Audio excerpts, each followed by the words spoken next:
경호처를 불법적으로 동원해 체포영장 집행을 막아선 혐의 등을 받는 윤석열 전 대통령에게 오늘 오전 10시까지 출석하라고 경찰이 3차 소환 통보를 했는데요.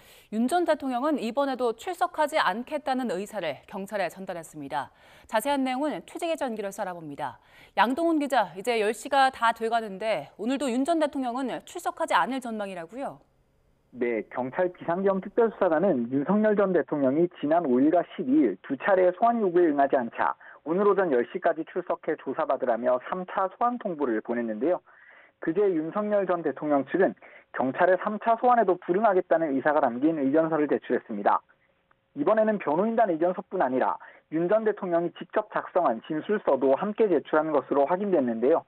진술서와 의견서에는 범죄 사실 자체가 성립되지 않고 윤 전 대통령은 개입한 바가 없다는 내용이 담긴 것으로 파악됐습니다.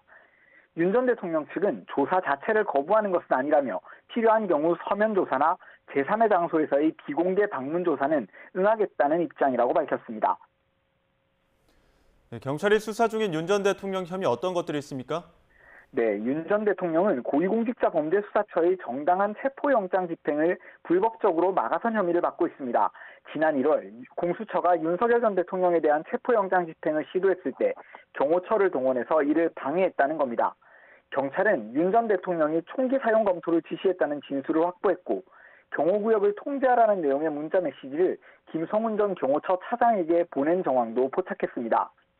윤 전 대통령은 또 지난해 12월 비상계엄과 관련된 군 사령관들의 비화폰 정보를 삭제하라고 지시한 혐의도 함께 받고 있습니다.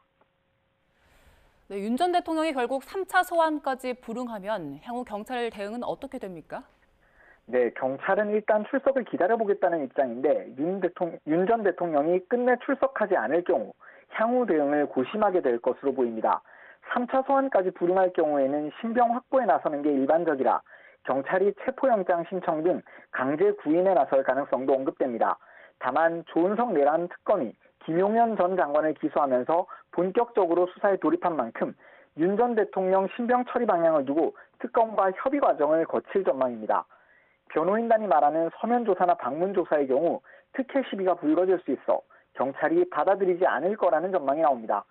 지금까지 사회부에서 YTN 양동훈입니다.